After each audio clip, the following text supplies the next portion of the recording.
अस्सलाम वालेकुम क्लास। आज के लेक्चर का हमारा टॉपिक है 7.3 from chapter number 7, that is internal energy and first law of thermodynamics. इस टॉपिक की आज हमने डेफिनेशन पढ़नी है, एक्सप्लेनेशन पढ़ेंगे इसकी, फिर हम कुछ इफेक्ट्स पढ़ेंगे of increasing internal energy of a system. उसके बाद हम पढ़ेंगे वेज ऑफ ट्रांसफ़र एनर्जी, किस तरह से हम एनर्जी को ट्रांसफ़र कर सकते हैं इन टर्म्स ऑफ हीट और in terms of work done, एक सिस्टम से दूसरे सिस्टम के अंदर या एक जगह से दूसरी जगह में हम किस तरह से इसको ट्रांसफ़र कर सकते हैं। तो सबसे पहले हम देखेंगे इंटरनल एनर्जी को डिफाइन किस तरह से किया जा सकता है। इंटरनल एनर्जी होती है एनर्जी किसी सब्सटेंस के अंदर, किसी मटेरियल में, किसी सिस्टम के अंदर स्टोर्ड फॉर्म में जो एनर्जी मौजूद होती है in terms of its kinetic and potential energies. और वो काइनेटिक और पोटेंशियल एनर्जीज किस वजह से होती हैं? वो उस सब्सटेंस, उस मटेरियल या उस सिस्टम के अंदर मौजूद जो कॉन्स्टिट्यूएंट पार्टिकल्स होते हैं वो उनकी वजह से होती है, काइनेटिक या potential energies.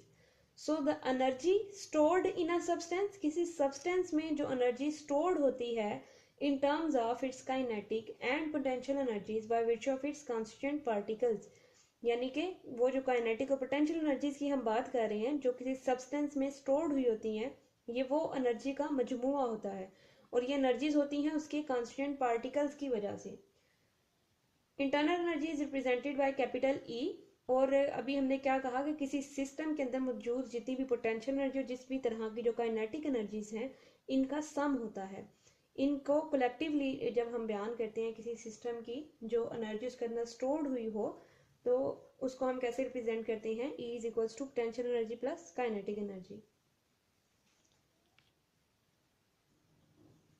Internal energy can be explained through kinetic and potential energy of the constituent particles of a substance, a material, या जिस सिस्टम की हम बात कर रहे हैं। काइनेटिक एनर्जी और पोटेंशियल एनर्जी का सम होता है इंटरनल एनर्जी, जैसे कि भी हमने इसको डिफाइन किया पीछे। तो काइनेटिक एनर्जी किसी सिस्टम के अंदर मौजूद जो उसके कॉन्स्टिट्यूएंट पार्टिकल्स हैं उनकी ट्रांसलेशन मोशन, उनकी रोटेशनल और उनकी वाइब्रेशनल मोशंस की वजह से होती है। यानी अगर हीलियम मालिक्यूल्स की हम बात करें तो हीलियम मालिक्यूल्स क्या है कि मोनोएटॉमिक मालिक्यूल्स हैं। उनकी किसी भी डायरेक्शन में उनकी ट्रांसलेशन मोशन की वजह से उसकी काइनेटिक एनर्जी होती है उसके सिस्टम की। रोटेशनल मोशन, जैसे कि अगर कोई डायटॉमिक मालिक्यूल्स है, हाइड्रोजन का मालिक्यूल है, तो उसका मालिक्यूल अगर इस तरह से वाइब्रेट करता है तो उसकी ये क्या होगी, सॉरी, वाइब्रेशनल मोशन होगी, यहाँ पर होगी ये। रोटेशनल मोशन किस तरह से होगी कि अपने ही एक्सिस के गिर्द अगर कोई मालिक्यूल साथ में, एक तो उसके अंदर ट्रांसलेशन मोशन भी हो, वो वाइब्रेट भी कर रहा हो और साथ साथ उसकी रोटेशन भी हो रही हो। कोई ट्राइएटॉमिक जैसे कि मालिक्यूल है अगर इस तरह से, तो वो ट्राइएटॉमिक मालिक्यूल क्या कर रहा है कि अपने एक्सिस के गिर्द वो रोटेट भी कर रहा हो। तो इस तरह की जो मोशंस हैं, translation, rotational, vibration motion of the constituent particles of a substance और अ सिस्टम या फिर किसी मटेरियल की जिसकी बात हम कर रहे हैं, उनकी जो काइनेटिक एनर्जीज हैं वो इस तरह की मोशंस की वजह से होती हैं पार्टिकल्स की। अगर हम उनकी पोटेंशियल एनर्जीज की बात करें तो पोटेंशियल एनर्जीज सिस्टम के अंदर मौजूद जितनी भी तरह की अट्रैक्टिव फोर्सेस हैं उनकी वजह से होती है पोटेंशियल एनर्जी। जैसे कि all types of chemical bonds, system में मौजूद हर तरह की केमिकल बॉन्ड, उसके अंदर आपने जितनी टाइप्स पढ़ी हैं, कोवलेंट बॉन्ड है, उसके अंदर आयनिक बॉन्ड है, कोऑर्डिनेट कोवलेंट बॉन्ड है। सो इस तरह के तमाम जो बॉन्ड्स, जिस भी तरह के बॉन्ड्स उसके अंदर मौजूद हैं वो भी इंक्लूड होंगे इसकी पोटेंशियल एनर्जी में। इसके अलावा हर तरह की जो वांडर वाल फोर्सेज हैं वो भी उसके अंदर इंक्लूड होंगी। काइनेटिक एनर्जी और पोटेंशियल एनर्जी का ये हर तरह की जो काइनेटिक एनर्जीज हमने पढ़ी और अभी जो पोटेंशियल एनर्जीज यानी जितनी भी टाइप्स की अट्रैक्टिव फोर्सेस उसके अंदर मौजूद हैं, केमिकल बॉन्ड्स उसके अंदर आ जाते हैं, हर तरह की जो वांडर वाल फोर्सेज हैं, इंटरैक्टिव जो फोर्सेज हैं, इन सब पे इंटरनल एनर्जी डिपेंड कर रही है। So we can say that internal energy depends upon motion of the particles या मॉलिक्यूल्स, उनकी अरेंजमेंट पे, इंटरमालिक्यूलर और इंट्रामालिक्यूलर फोर्सेस, हर तरह की फोर्सेस पे डिपेंड कर रही होती है क्योंकि ये सम होता है काइनेटिक एंड पोटेंशियल एनर्जीज का। तो ये सारी आ जाती है एक्सप्लेनेशन इंटरनल एनर्जी के अंदर। अगर हम इंटरनल एनर्जी के चेंज को पढ़ें यानी डेल्टा ई की अगर हम बात करें, जैसे कि हमने पिछले लेक्चर के अंदर पढ़ा, तो ये क्या है? ये एक स्टेट फंक्शन है। डेल्टा ई अगर चेंज इन इंटरनल एनर्जी को पढ़ा जाए यानी इनिशियल और फाइनल स्टेट्स की हम सिस्टम की बात करें तो ये क्या होगा? ये स्टेट फंक्शन होगा। Delta E is a state function. Internal energy क्या है उसको मेजर करना पॉसिबल नहीं होता, क्योंकि हम हर तरह की काइनेटिक और पोटेंशियल एनर्जीज को मेजर नहीं कर सकते, लेकिन चेंज इन इंटरनल एनर्जी को मेजर किया जा सकता है। उसकी जो सिस्टम है उसकी इनिशियल और फाइनल स्टेट्स को मेजर करके हम चेंज इन इंटरनल एनर्जी जो कि स्टेट फंक्शन है उसको मेजर कर सकते हैं। और हर सिस्टम का, हर सब्सटेंस का, हर मटेरियल के अंदर जो इंटरनल एनर्जी होती है उसकी वो मुख्तलिफ होती है, क्योंकि उसके अंदर मौजूद कॉन्स्टिट्यूएंट पार्टिकल्स मुख्तलिफ होते हैं। अगर वो मुख्तलिफ होंगे तो उनकी काइनेटिक और पोटेंशियल एनर्जीज मुख्तलिफ होंगी, जिसकी वजह से उसका जो सम है यानी इंटरनल एनर्जी है वो मुख्तलिफ होगा। सो ये वेरी करती है internal energy from system to system, या हम ऐसे कह सकते हैं कि substance to substance internal energy के अंदर वेरिएशंस आती हैं। इंटरनल एनर्जी पे कौन कौन से इफेक्ट्स जो हैं वो इंक्रीज होते हैं अगर इंटरनल एनर्जी किसी सिस्टम की हम इंक्रीज करते हैं। अगर किसी सिस्टम की इंटरनल एनर्जी को इंक्रीज किया जाए तो उसके टेम्परेचर में एक तो इंक्रीज आता है, सेकेंडली ये भी हो सकता है कि उसकी फेज में कोई चेंज आए, यानी अगर कोई सॉलिड है उसकी इंटरनल एनर्जी ज़्यादा करने के लिए हम उसको हीट करेंगे, उसको जब हम हीट करेंगे तो यकीनन उसके टेम्परेचर में इंक्रीज आएगा, और अगर ज़्यादा हीट प्रोवाइड करें उसकी इंटरनल एनर्जी को ज़्यादा इंक्रीज करने के लिए तो ये भी हो सकता है कि सॉलिड मेल्ट होकर लिक्विड में चेंज हो जाए, तो ये क्या होगा, उसकी फेज में कोई ना कोई चेंज आएगा। और तीसरा पॉइंट इसके अंदर क्या होगा कि कोई ना कोई केमिकल रिएक्शन, सम टाइम ये भी होता है कि अगर हम इंटरनल एनर्जी को इंक्रीज करने के लिए हीट करते हैं तो उसमें कोई ना कोई केमिकल रिएक्शन भी हो जाए। यानी अगर क्या है कि हम उसको इंक्रीज कर रहे हैं, इंटरनल एनर्जी को इंक्रीज करने के लिए हीट किया, तो कोई ऐसा मटेरियल है जो एयर में मौजूद ऑक्सीजन के साथ रिएक्ट करके कोई दूसरी चीज़ बना दे, यानी कोई केमिकल रिएक्शन उसके अंदर हो जाए। सो इन तीनों पॉइंट्स में से कोई ना कोई एक पॉइंट ज़रूर होता है जब भी हम इंटरनल एनर्जी को इंक्रीज करते हैं, तो ये कुछ इफेक्ट्स हैं इसके इंक्रीज करने के, यानी टेम्परेचर में, फेज में या चेंज आना, या केमिकल रिएक्शन कोई ना कोई वहाँ पर होना। एनर्जी को ट्रांसफर करने के दो फंडामेंटल तरीके हैं। There are two fundamental ways of transfer internal energy to और फ्रॉम अ सिस्टम। किसी सिस्टम के अंदर या किसी सिस्टम से एनर्जी को ट्रांसफर करने के दो तरीके हैं। एक तो है हीट के जरिए से हम एनर्जी को सिस्टम के अंदर ट्रांसफर कर सकते हैं, या सिस्टम से किसी दूसरी सिस्टम के अंदर या बाहर, और इस तरह से वर्क एक और तरीका है जिसके जरिए से हम एनर्जी का ट्रांसफर कर सकते हैं।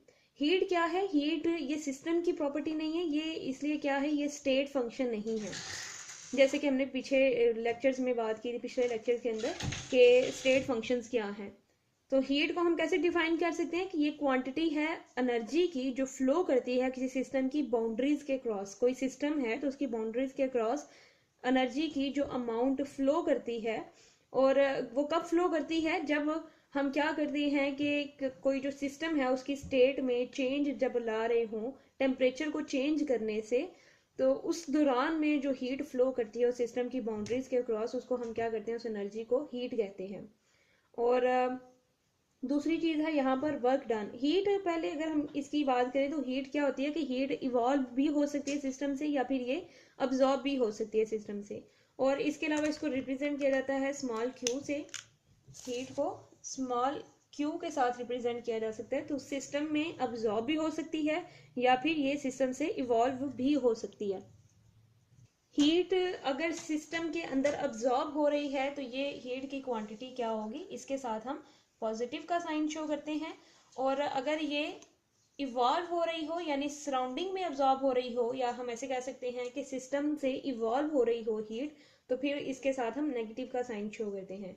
यानी हीट क्या होगा कि heat it will be positive, sign जो होगा इसके साथ पॉजिटिव होगा अगर ये सिस्टम इसको अब्जॉर्ब करता है हीट को सराउंडिंग से, और इसके साथ नेगेटिव का साइन शो करेंगे अगर सराउंडिंग सिस्टम से इसको अब्जॉर्ब करें, यानी सराउंडिंग में हीट अब्जॉर्ब हो from the system. Veg of transfer energy का जो सेकंड हमने तरीका पढ़ा वो था work. So work done by a system क्या होता है, work it is always done by a system. उसमें क्या होता है कि ये फोर्स एक्सर्ट करता है किसी रेजिस्टेंस को ओवरकम करने के लिए, तो उसको हम रिप्रेजेंट करते हैं W, representing work done equals to force into distance. तो लेकिन in case of internal energy के केस में जो हम सिस्टम में जो एनर्जी का हम पढ़ रहे हैं ट्रांसफर, इस केस में अगर हम देखते हैं तो सिस्टम के अंदर क्या होता है कि जो वर्क डन है उसमें अभी हमने क्या देखा है, फोर्स इनटू डिस्टेंस है, लेकिन उस केस में होगा pressure into change of volume.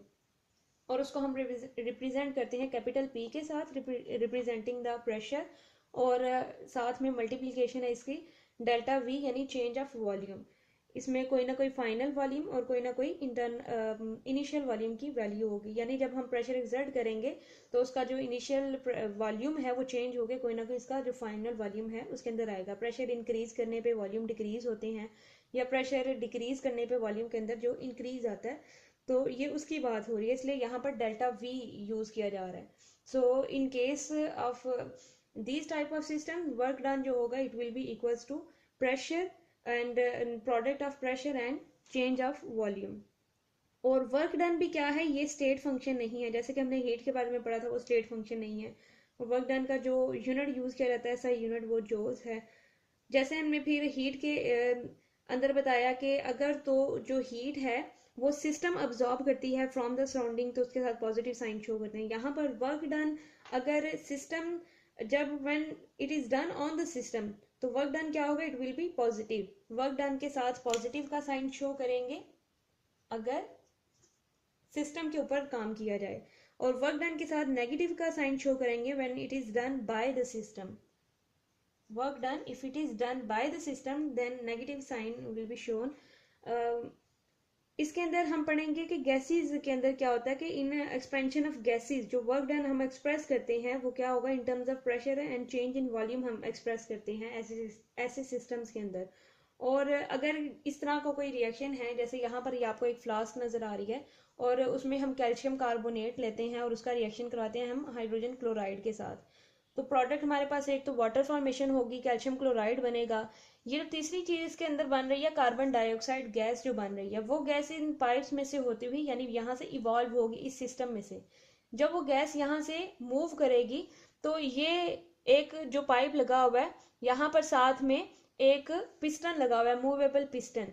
तो अगर यहाँ से कोई चीज आके या इसमें इसके अंदर इंक्रीज आएगा तो क्या होगा कि जो पिस्टन है ये मूव करेगा, यानी यहाँ पर अगर वॉल्यूम में इंक्रीज आएगा, कोई चीज इकट्ठी होगी यहाँ पर आगे, तो क्या होगा, ये मूवेबल पिस्टन जो है मूव करेगा पीछे की तरफ। और इसके ऊपर इस साइड से क्या चीज लग रही है, राइट साइड से यहाँ पर एक्सटर्नल फोर्स एक्ट कर रही है, एक्सटर्नल प्रेशर हम कह सकते हैं, वो यहाँ पर एक्सर्ट हो रहा है।